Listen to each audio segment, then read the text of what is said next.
You are not obligated to rebuild a relationship that is emotionally or physically bad for you. Hey, y'all. Welcome to the From Surviving to Thriving podcast. You know, the place where we take the veil off and pull the curtains back on our everyday lives. I'm your host, Jackie. Before we begin today, I want to take a moment to acknowledge the weight of the topic that's at hand. Today's episode is about forgiveness and healing after surviving abuse, something that can be deeply painful and difficult to talk about. If this topic feels overwhelming, I encourage you to take a pause or listen at your own pace. There's no rush, and your healing is on your timeline. I understand for some of you, just hearing the word abuse may bring up some strong emotions, memories, and can be triggering. I want to let you know that it is okay to feel however you're feeling. You're allowed to feel anger, sadness, confusion, and numbness. These emotions are all natural responses to trauma, and it's okay to not have all the answers right now. If you've experienced any form of abuse in your lifetime, I want to remind you that what happened to you is not your fault. No one deserves to be hurt or treated in ways that make them feel less than, broken, or unworthy. You are not alone in this experience. Countless others have walked the same path that you walked, and there are communities and professionals that are out there to support you. Healing is possible, even though the journey can be long, complicated, time consuming. It will be worth it. You don't have to have it all figured out today, tomorrow, or even next year. What really matters is that you are here, you're listening, and you're showing up for yourself. That already is a powerful step toward healing. There is no right way to heal. It looks different for each of us. Some days might feel harder than others. There will be setbacks, but there will also be victories. No matter how big or how small they may seem, they're still victories. And I promise you, each of those victories count towards the steps that you're taking to healing. I want to remind you that you deserve to take care of yourself emotionally, physically, and mentally. If at any point during today's episode you feel the need to take some time to yourself to step away, please do that. You are worthy of help, compassion, and support. Please know that whatever emotions or thoughts this episode brings up, they are valid. I am here with you. You are not alone in this. This episode is about understanding and starting the process of forgiveness, but it is not something that you need to feel is rushed. I'll be right here walking you through this episode as we explore what healing looks like together. So let's take a look at the role that forgiveness plays in our healing. In episode 9, I discussed breaking my silence and the journey of getting to a space of healing from abuse. A big part of that healing process is forgiveness. So let's take a look at some of the misconceptions about forgiveness. Forgiveness is not about condoning the abuse or the act and forgetting the harm that was done. Forgiveness is also not about excusing the behavior of the abuser or saying that what they did was acceptable, because it's not, and it never will be. Abuse is always wrong. No matter what the circumstances are, it's never the fault of the survivor. So let's make that very clear. Forgiveness is, however, about freeing yourself from the hold that the pain and the anger and the resentment has over you and your life. It's about letting go of the emotional weight that the abuse may carry in your life. This doesn't mean that you just forget what happened. It simply just means that you are not letting what happened to you in the past control your life now and control your future. Forgiveness allows you to release control. Your abuser may have taken so much from you, but forgiveness allows you to reclaim that power. When we hold on to the anger and the resentment, we're still allowing our abuser to have a say in our lives. Even if they're not physically present, just the thoughts of what happened and how it impacts us, they're still controlling our lives that way. Forgiveness is about taking that power back from your abuser and getting back into control for yourself. I know a lot of times when we hear the word forgiveness, or we should forgive this person, or we should let this person go from whatever we're holding on to, technically, that's not really the case. It is really that when we forgive someone, we're not necessarily forgiving the person for them. We're forgiving that person for us so that we can release that person from the control that they have over our lives and us taking back that control for ourselves. We're not forgiving them for them. We're forgiving them for ourselves. Forgiveness is not about forgetting. Forgiving someone doesn't mean that you forget what was done or we pretend like it never happened. Healing is not about erasing those memories that are bad or that we no longer want to be attached to. It's literally about changing how those memories affect us. Over time, we'll realize that forgiveness will help to reduce the emotional reaction that we have towards these situations and these memories, and it'll allow us to be able to move on without feeling the weight of those emotions anymore. Even though the memories of what happens stays with us, the reaction that we have when we remember those bad memories won't be the same.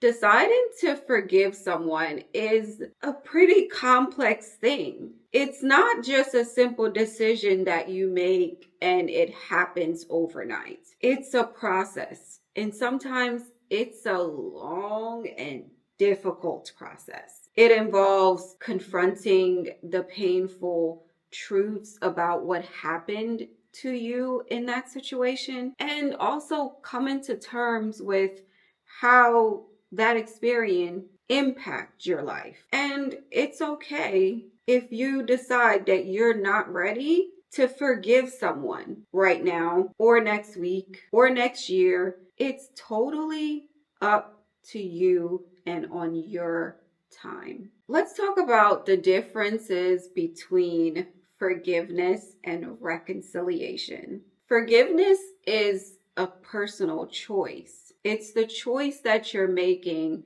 to find peace within yourself, regardless of what this person has done to you. It doesn't matter if this person has changed and become a better person or not.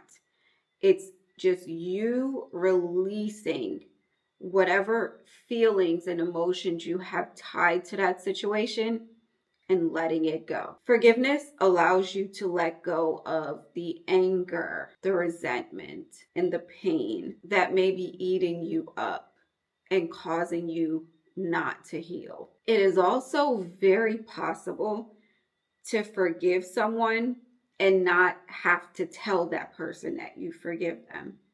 Because again, it's not for them. It's not that you're forgiving them. You're forgiving them for yourself. So telling them does not make a difference at all. For some people, it's probably safer that you don't have to speak to your abuser again or even confront them about anything. So, sharing that information with them is not even necessary. Another thing that we should keep in mind about forgiveness is that it does not require our abuser to acknowledge that they did something wrong. They may never accept responsibility for what they've done. They may never acknowledge that they did something that hurt you. They may never apologize for what they've done. But that does not mean that you cannot forgive and move on. That should not hinder that process, because in order to heal, we have to forgive.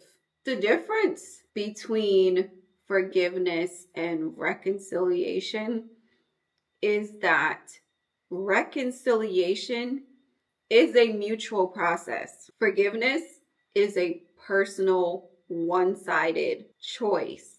But when we decide to reconciliate, it takes both parties in order to reconcile. When we reconcile with someone, we are taking on the task of rebuilding the relationship. In order to rebuild the relationship, it takes both parties working on rebuilding it. That means rebuilding trust, rebuilding communication, and changing whatever patterns of behavior created the harm in the first place. Reconciliation requires both the survivor and the abuser to engage in a healthier relationship. The thing is, though, just because you've forgiven someone does not mean that you have to reconcile with the person.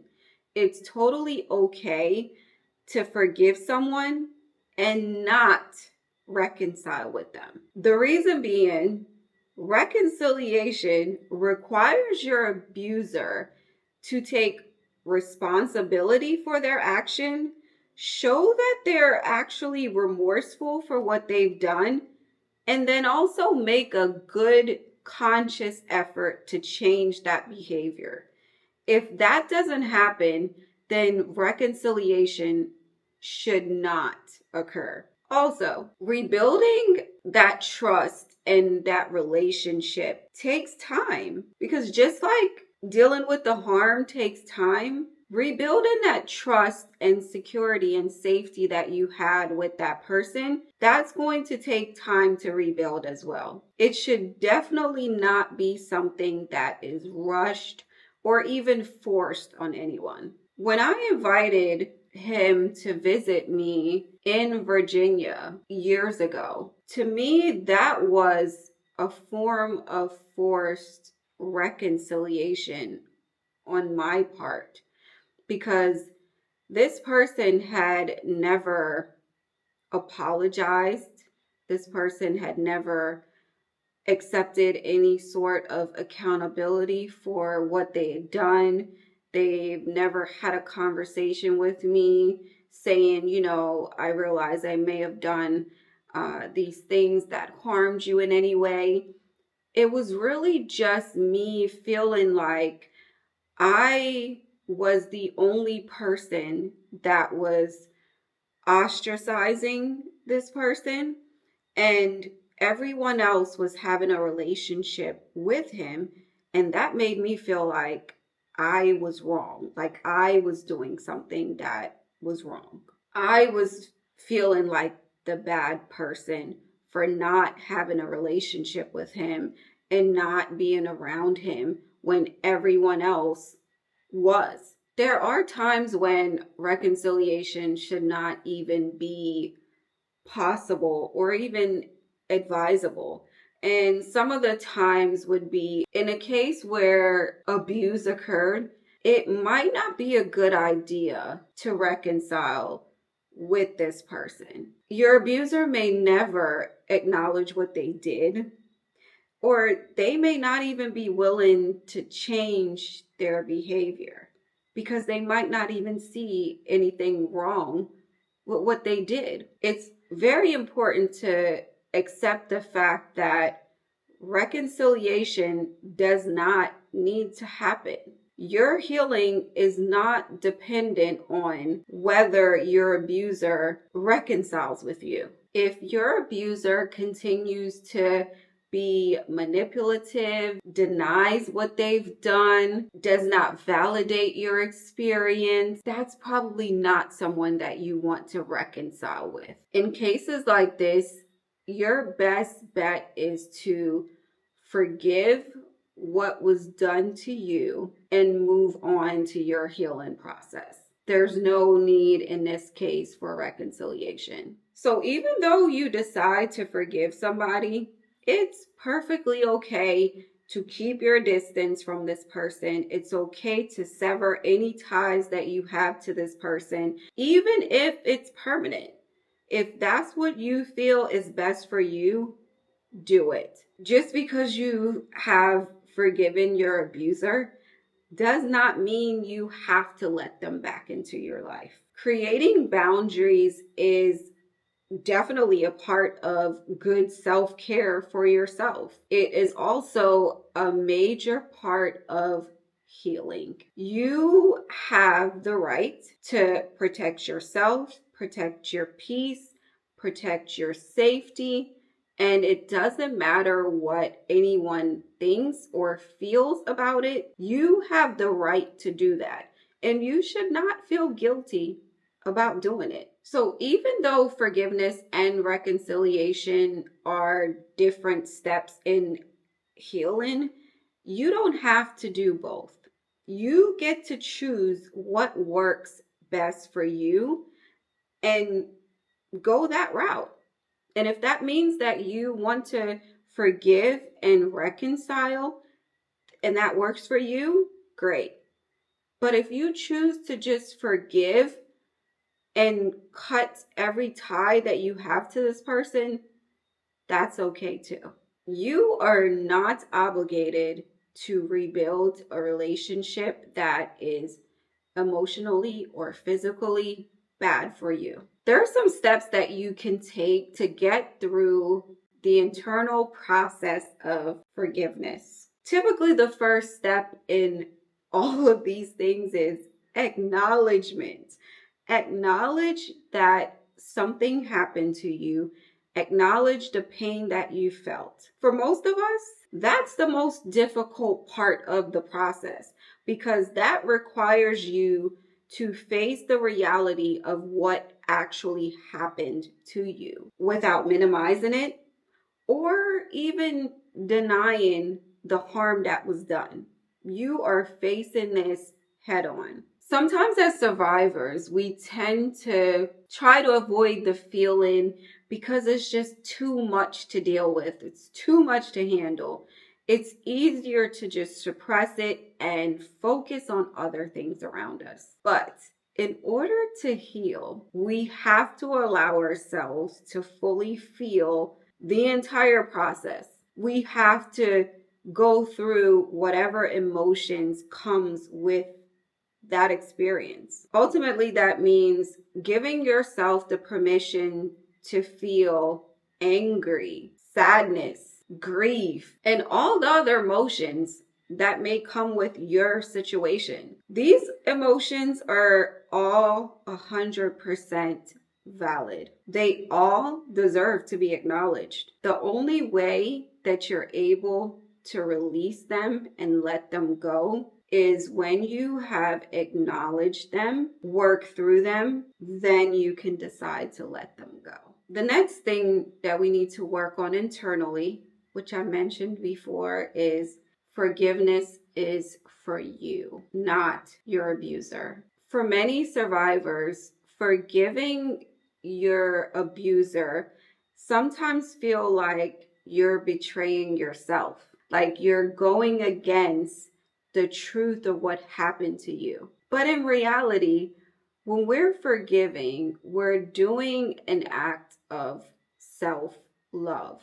We're deciding that the abuse no longer defines who we are. We're not allowing this person to control our lives anymore. We are taking the control back of our lives and our future. The next thing we have to do internally when working on forgiveness is to move from the anger into acceptance. Anger is a natural response to trauma and to abuse, and it's often the emotion that needs to be processed and expressed. When we are angry and we stay angry for a very long time, that's when it becomes a toxic environment for us to be in. Because when we're angry, we're not allowing ourselves to heal. Forgiveness doesn't mean that we just get rid of the anger, though. And it doesn't mean we are ignoring that we're angry. It just means that the way that we express our anger is done in a healthier way. And the goal is to get to a space where when we get angry, because we're not going to forget that the trauma happened, we're not going to forget the abuse. That's always going to be a memory of ours. But when we're triggered and that memory comes back and those feelings come back and that anger comes back, instead of lashing out like we used to, forgiveness will allow us to respond in a healthier way. Not lashing out. We'll acknowledge that that just made me angry. But you know what? There's no need for me to show out. There's no need for me to act up. It's okay. Getting to a space of acceptance does not mean that you're agreeing with or even accepting the abuse. It just means that you're coming to terms with the fact that the abuse happened. I realize that there's nothing I can do to change the past. It's done. I can't undo it. So now I need to figure out how to move forward with this. Acceptance will allow us to move beyond the past, look at the things that are still within our controls and focus on that, which typically is our healing process and what we want our future to look like. We know we can't change the past. We cannot undo what was done, but we are able to create the future that we want, and we can dictate what our healing looks like going forward. Another thing that we have to do internally when it comes to forgiveness is we have to release ourselves from self-blame. Many of us that are survivors will look at ourselves to see what could we have done to change whatever happened to us. And technically, that should not be our thought process. We should not be walking around with that weight on us.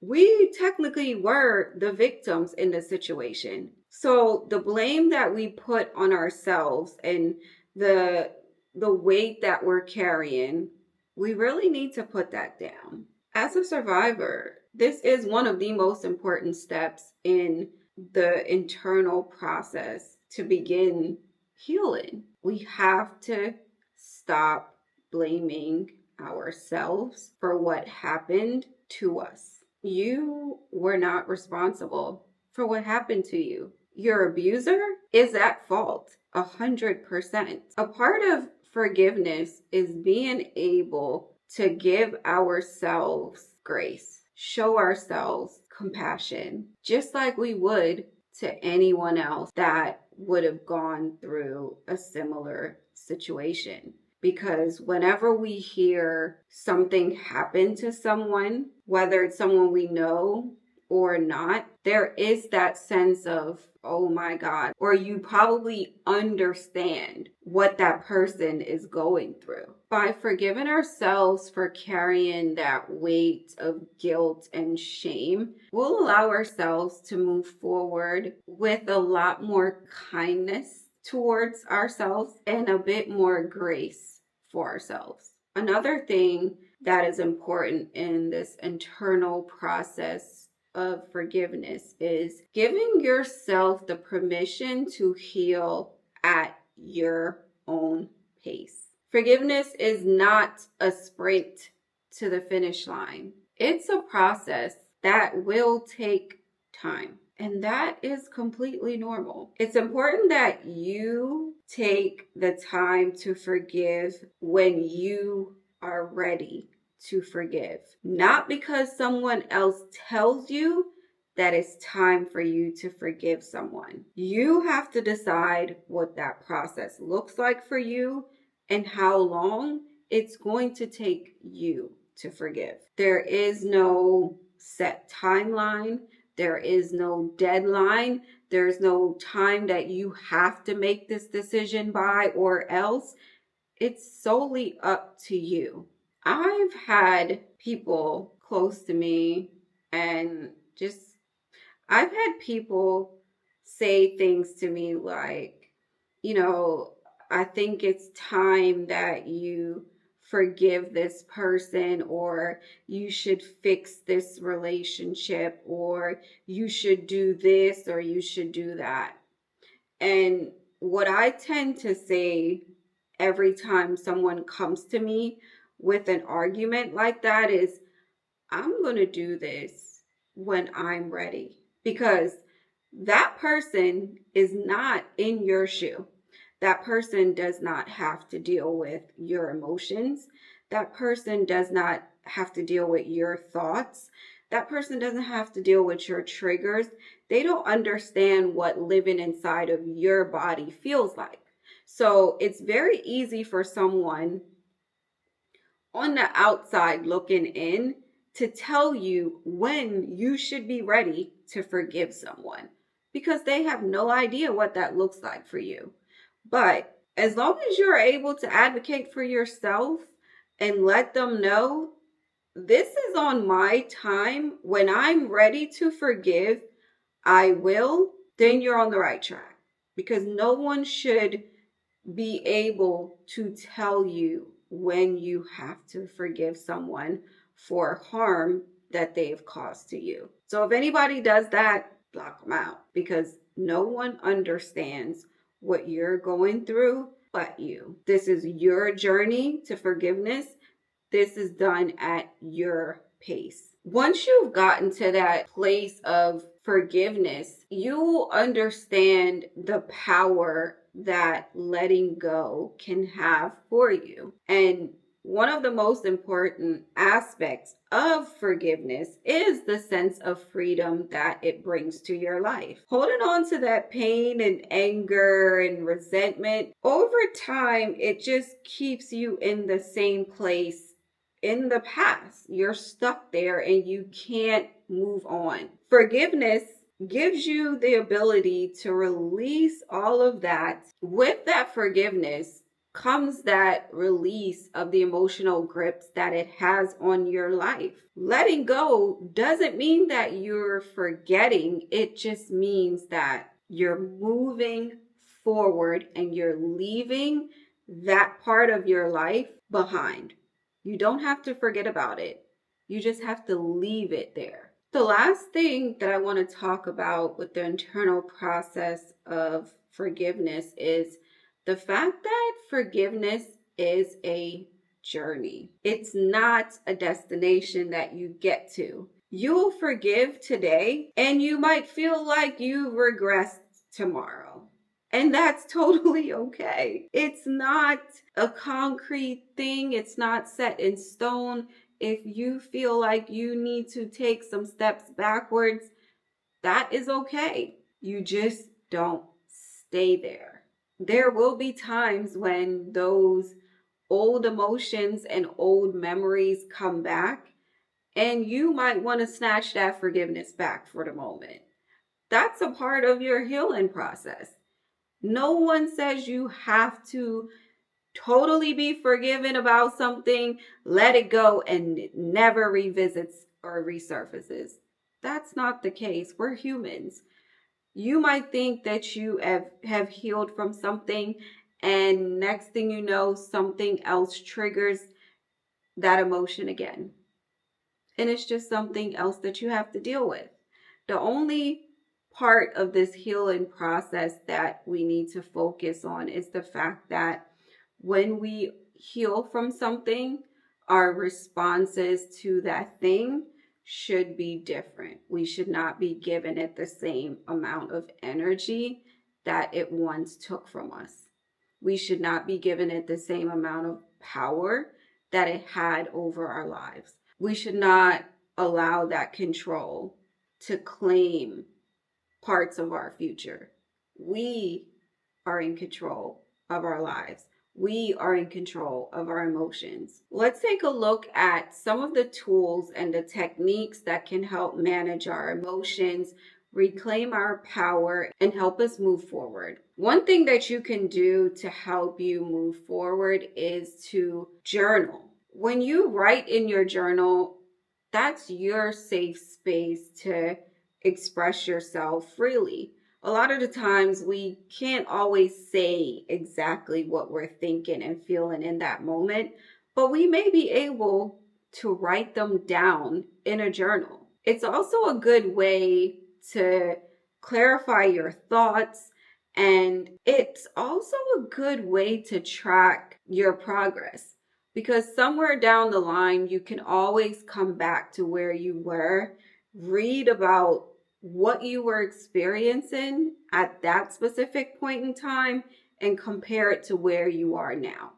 It's just a really good snapshot from your own thoughts recorded to help you figure out what you were thinking at that point in time and help you see how far you've come. Mindfulness and meditation is another tool that can be used when you are on that journey of healing and forgiveness. It will help you manage those emotional triggers and develop a greater sense of peace. Mindfulness allows you to stay in the moment that you're in. Take a look at your thoughts and your feelings in that moment and not judge yourself for that. Meditation, on the other hand, will help you connect with your mind and your body.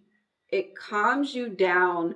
It brings you a sense of peace and calm that reduces the impact that your past traumas will have on your emotional state. Some of the things that you can do to practice mindfulness is breathing exercises. Take slow, deep breaths. Pay attention to your breathing in and out. This will help you reduce your anxiety, especially in situations where your emotions are just so overwhelming. You can also try body scan meditation, where you start at the top of your head and slowly work your way down to your feet, and you just think about each of the parts of your body and how it feels in that moment. Guided meditations are also useful when you're practicing mindfulness. There's a lot of apps, especially nowadays, like Headspace. There's videos on YouTube that you can watch that solely focus on meditation when it comes to healing your traumas or forgiveness or releasing emotional pains. They're definitely worth utilizing if you have the access. Setting healthy boundaries is another tool that can help in this process of moving on. As we heal, it's essential that we maintain the proper boundaries between ourselves and others. Boundaries help to protect our mental and physical state, especially when you are still in contact with the person that contributed to your trauma. So if there's any reconciliation between you and your abuser, it's essential that you have boundaries set up with that person. The ways that you set up healthy boundaries is you have to identify the areas in your life where you either feel unsafe, drained, or compromised. Be clear with yourself what behaviors you're no longer okay tolerating, whether it's your family, your friends, or the people that are closest to you. Be okay saying no to any requests or situations that drain you or violate your sense of self-respect. It is imposing on your sense of peace. Anything that does not bring you joy or happiness or comfort, it's okay for you to say no to them. It's good to communicate your boundaries with others. That way they know where the lines are. You don't, however, have to explain yourself as to why you have these boundaries.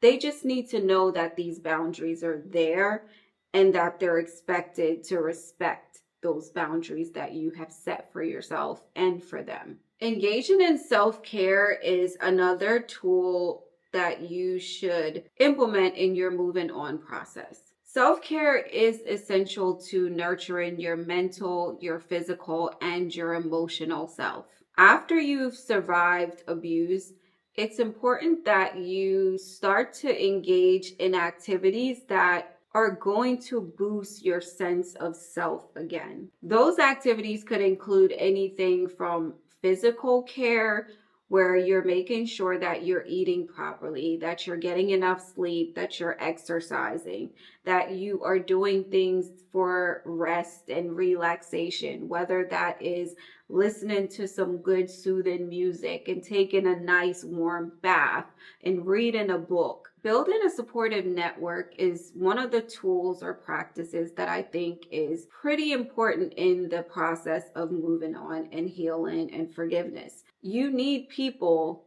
that are going to be there to support you when you're at your low points. When you're healing, it's not very easy to do it in isolation. Some of the ways to build that support network is with the people that love and care about you.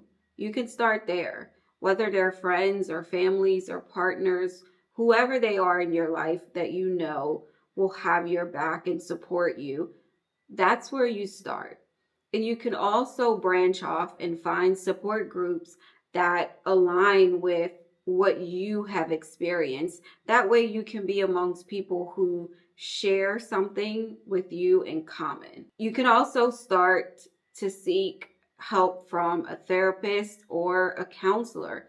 They're also good at supporting you through this process when it comes to healing. Something else to think about when you are looking to move on from the past is to start looking to create your sense of purpose or finding your sense of purpose in life. In episode 5, I took my Eat, Pray, Self-Love trip to Asia.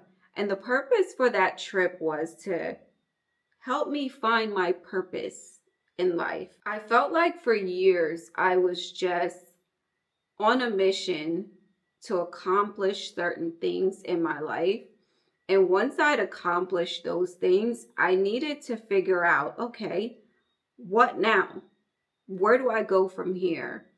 And sometimes creating or even finding what your purpose in life is a part of that healing that you may not even think that you needed. It may mean that you start to revisit things that you used to do, hobbies that you've had, things that made you so engaged and happy. For me, a part of that joy and happiness is the fact that a big part of my purpose in life is to help people. No matter what I think about doing or how I go about my life, it ultimately comes back to me as, how does this help me help other people? So I know, and I've known this for a very long time, that a part of my purpose is to be able to help people. And I'm going to continue to explore what that purpose looks like. Some of that could look like volunteering with other survivors to help assist them with their process, their healing journey. Not only can that be a source of strength and empowerment for the survivors that you're helping, it can also be a source of strength and encouragement for you as well while you're doing it. So not only are you helping them, they're also helping you. My goal now and going forward is to start to seek out opportunities where I'm able to do outreach to help others that have similar experiences like I do, and see what I can do to assist them in their journey. You can also explore creative or intellectual ways that you can bring joy and fulfillment to yourself. This could be anything like starting a blog or a podcast or painting or even a business that is based on your experiences. For me, this podcast is my way of creating that passion project for me. It's allowing me to share my experiences in an effort to help someone else that's experienced something similar to me. I also know in the future, a goal of mine is to be able to write a book. So that's in the future for me as a passion project.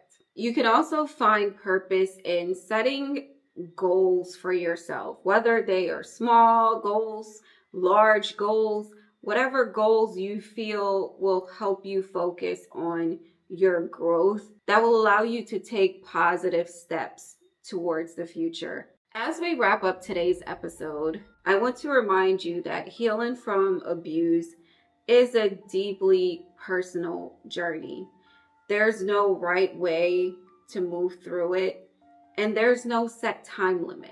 Forgiveness, when it feels right for you, is a powerful tool for releasing whatever hold that trauma has over your life. But forgiveness does not mean forgetting or condoning the harm that was done to you. It simply means you are choosing to reclaim your peace, to stop carrying the weight of resentment and anger, and to make space for healing your heart. I know it's not easy. I know sometimes those wounds may feel like they are way too deep and way too raw and it's too soon. You need more time. But please remember, you are not alone on this journey. There are countless others who have walked this similar path. And while their journey might look a little different from yours, we all have the same goal in the end, which is healing. And let me say this, healing is possible. The journey towards forgiveness and moving on from abuse is often not an easy road. It's not a straight shot. It's probably got a lot of turns and curves and hills and valleys, and you're going to have to take your time, and sometimes you can go fast, but then you have to go slow, and sometimes it's going to be painful. But it should also be filled with moments of grace for yourself, compassion for yourself, love for yourself. You are worthy of healing. You are worthy of peace. No matter how long it takes or where you are in your process, your story is important and your journey to healing matters. Remember that you deserve love, you deserve kindness, and you deserve respect from others, but most importantly, from yourself. As you continue on this journey of healing, be gentle with yourself. Take it one day at a time, and always know that you are enough just as you are. And as I always say, you are not alone on this journey. If you enjoyed this episode, don't forget to like, leave a comment, share this episode with someone that may be able to benefit from it, and definitely subscribe so you don't miss any future episodes. Thank you so much for joining me, and I will see you in the next episode.